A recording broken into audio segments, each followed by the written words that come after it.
There is a creature so perfect in its terror that it feels less like something imagined and more like something uncovered. A being of silence and instinct, a hunter without emotion, a life form that does not negotiate, does not hesitate, and does not stop. Tonight, we explore the true story behind what many have come to know as the xenomorph, not as a movie monster, but as an idea rooted in fear, biology, psychology, and something far older than fiction itself.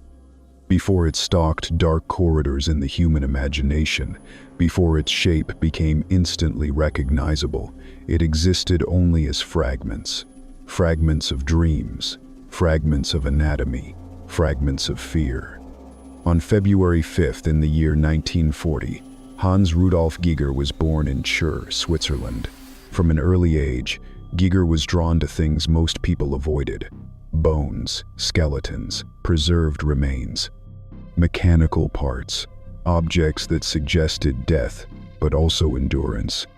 He once spoke of how, even as a child, he felt that the human body was not complete on its own, that it could be merged with something colder, stronger, and more eternal.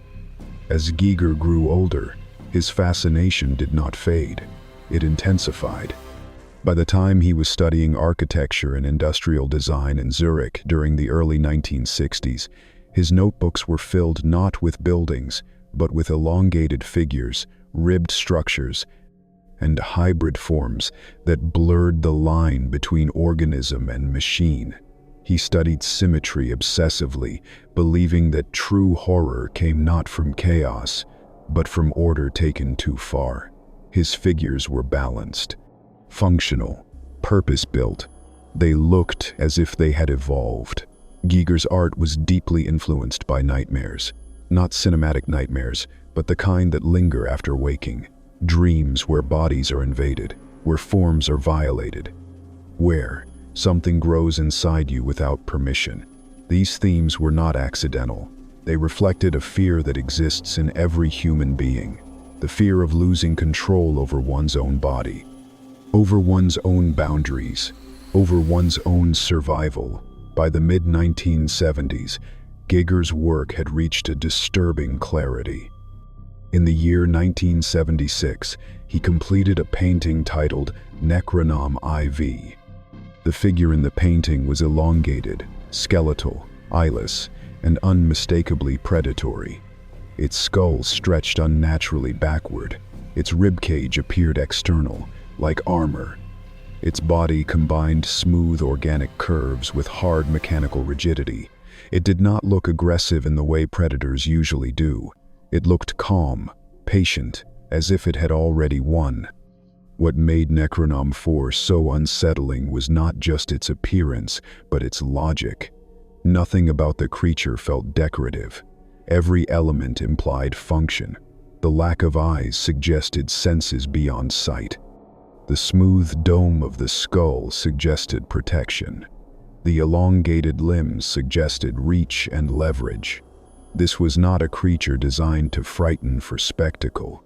It was a creature designed to survive. Giger often described his goal as creating a being that felt inevitable, something that, once seen, felt like it had always existed somewhere. He believed true horror came from recognition, not surprise.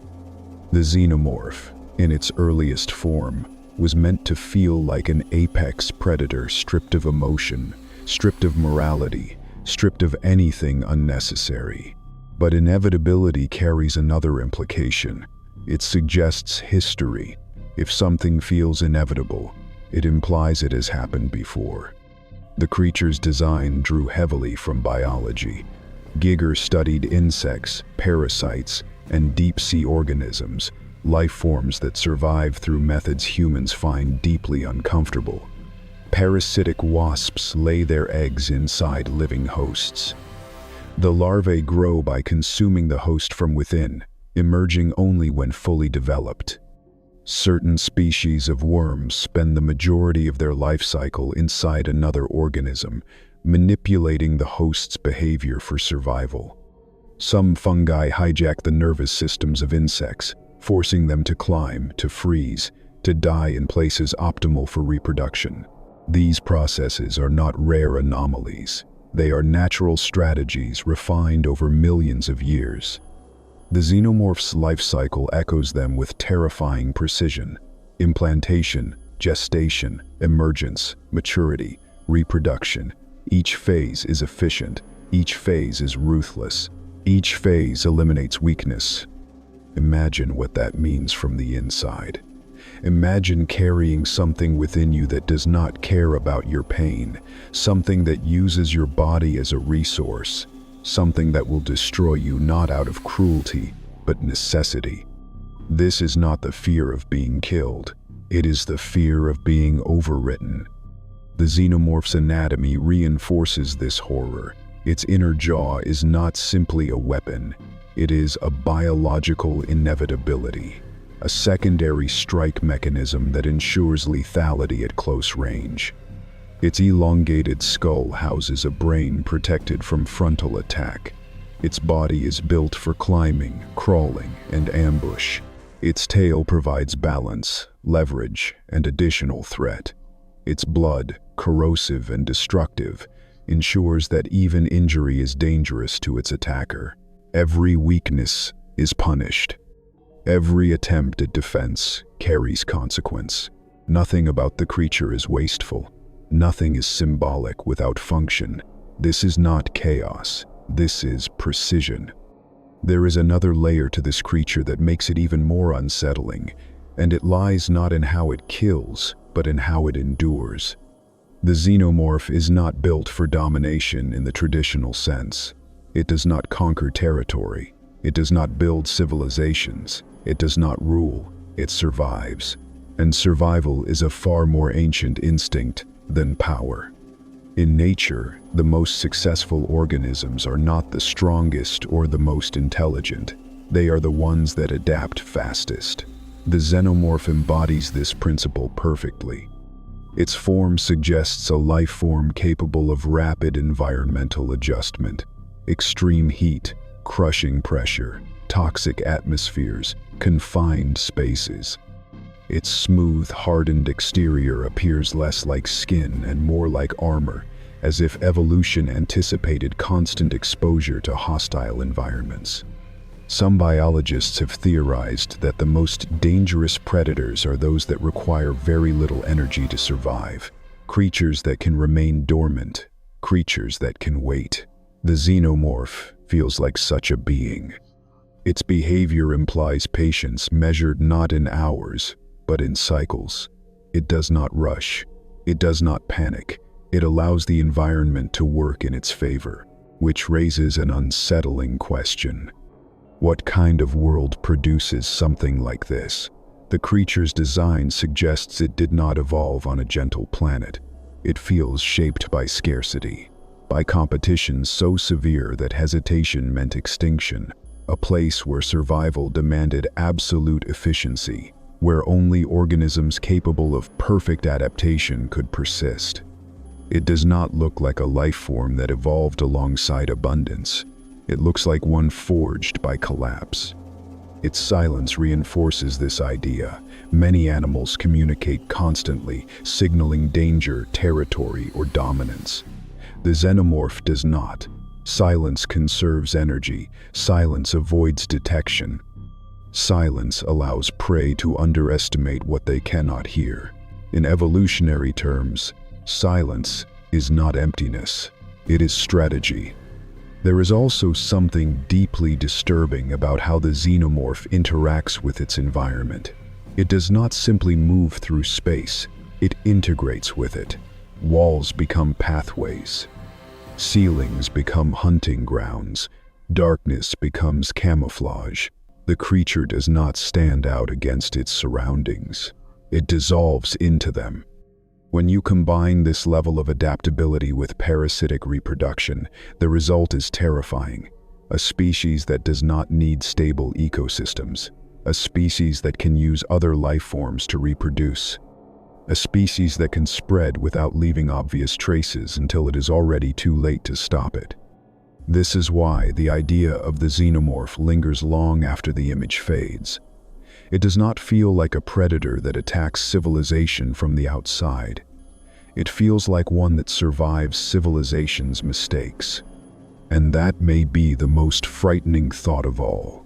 Beyond biology, the xenomorph occupies a space closer to myth. Across cultures, stories exist of perfect predators, beings that hunt in silence, creatures that reproduce through violation, monsters that emerge from within rather than without. These stories persist because they reflect something buried deep in human consciousness. But myths often serve another purpose. They are warnings. There is another possibility rarely explored. What if the xenomorph is not the product of natural evolution alone? What if it is the end result of something interrupted? In nature, no organism evolves in isolation. Every predator is shaped by prey. Every parasite is limited by its host. Balance, even in brutality, is enforced by ecosystem collapse if lines are crossed. Yet the xenomorph feels as if those limits were removed, as if its evolutionary process continued past the point where nature usually applies restraint. This raises an uncomfortable question. What if the xenomorph did not simply evolve, but was refined? Across human history, intelligence has always attempted to optimize survival. Agriculture, medicine, genetic engineering, artificial intelligence. Each step driven by the same instinct: remove weakness, increase efficiency, eliminate unpredictability. The xenomorph feels like that philosophy taken to its absolute extreme. Imagine a civilization older than humanity, one that mastered biology long before metal or electricity, a species that understood life not as something sacred, but as something adjustable, something programmable. To such a civilization, predators would not be feared. They would be tools. What if the xenomorph began as a biological solution, a weapon designed not to conquer, but to cleanse, a life form capable of erasing ecosystems that grew unstable, a fail-safe organism released only when civilizations reached unsustainable density, a predator designed to reset environments back to silence? This would explain its lack of culture, its lack of hierarchy, its lack of communication beyond necessity. The xenomorph does not build because it does not need to remain. It arrives. It completes its function. It disappears. But weapons designed without moral restraint often outlive their creators. If such a civilization collapsed, the organism would not. It would persist, waiting, dormant, encased in environments designed to keep it isolated until needed again. Time would not matter. Geological ages would pass unnoticed. And eventually, something curious would happen. Another species would arrive. Humanity's greatest vulnerability is not weakness. It is curiosity. We dig, we explore, we recover. We open sealed chambers without understanding why they were sealed. We retrieve artifacts without asking what they were meant to contain. Every major disaster in human history begins not with malice, but with investigation. A species like ours would not see a xenomorph as a warning. We would see it as a discovery. Even now, modern science explores genetic modification with increasing confidence. Synthetic organisms are designed to self-terminate, to obey programmed limits, to remain controllable, but nature has a long history of ignoring intent. What if the xenomorph represents the opposite lesson? A biological system that cannot be shut down because it has no off switch. A creature without mercy because mercy is inefficiency. A predator without fear because fear creates hesitation. The most unsettling aspect of the xenomorph is that it does not hate us. It does not recognize us as special. It does not even recognize us as enemies. We are simply compatible. The life cycle does not discriminate. Any organism capable of sustaining growth becomes a vessel. Intelligence offers no immunity. Technology offers no protection. Emotion offers no negotiation. From the xenomorph's perspective, humanity is not a civilization. It is an ecosystem. This reframes every interaction in a deeply disturbing way. The creature is not invading. It is colonizing the same way bacteria colonize tissue, quietly, methodically, without intent. And colonization is most successful when the host does not realize it is happening. Imagine the early stages. A single organism, one successful implantation, one controlled environment, no explosions, no alarms, just silence, disappearances attributed to system failures. Stress, human error. By the time the pattern becomes visible, containment is no longer possible. There is also the matter of adaptability. The xenomorph's design suggests it does not merely survive environments, it learns them. Each generation refined by the host it emerges from. Strength borrowed, traits optimized, weaknesses discarded. This means every encounter makes it more dangerous. A species like this does not need numbers to win. It needs iteration. One organism becomes two, two become four, four become dozens, not through reckless expansion but through controlled survival. This is not how predators behave. It is how systems behave. And systems do not panic. They adjust. Consider what happens when such a system encounters a species capable of space travel. Every ship becomes a potential vector. Every colony becomes a test environment. Every failure becomes data. The xenomorph does not need to reach Earth. Earth would eventually reach it. This leads to the most chilling possibility of all. What if the xenomorph is not rare? What if it is common? Not as a single species, but as a category. A solution repeatedly arrived at by evolution under extreme pressure. A convergent endpoint for life, forced to survive without compromise. If that is the case, then the xenomorph is not an anomaly. It is a warning, a reminder of what life becomes when survival is the only remaining value. The reason the creature feels inevitable is because it represents a truth humanity prefers not to confront. Given enough time, enough scarcity, enough competition, intelligence does not become kinder. It becomes colder. The xenomorph is evolution without empathy, survival without meaning, perfection without purpose. And perhaps that is why it frightens us more than anything else.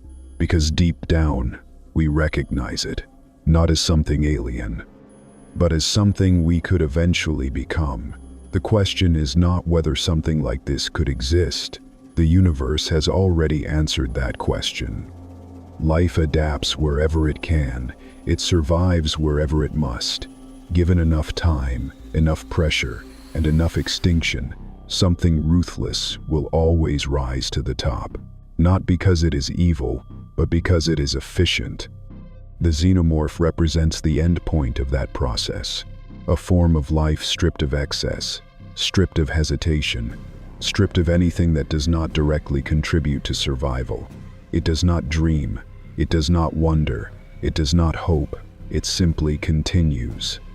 And that is what makes it so disturbing, because unlike ghosts, demons, or gods, it does not require belief to exist.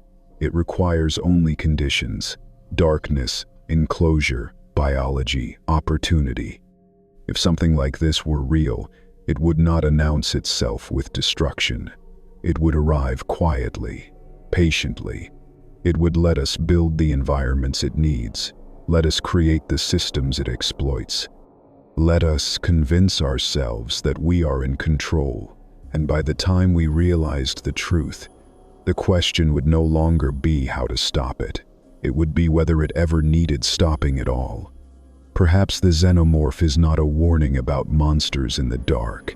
Perhaps it is a warning about what happens when survival becomes more important than meaning, when progress outpaces wisdom, when intelligence evolves faster than responsibility. In that sense, the creature is not hunting us. It is waiting for us to finish building its world. And if that day ever comes, there will be no roar, no final battle, no heroic stand, only silence. Because the most perfect predator does not need to be seen. It only needs time. Tell us what you think. Share your theory, and let the silent scream be heard.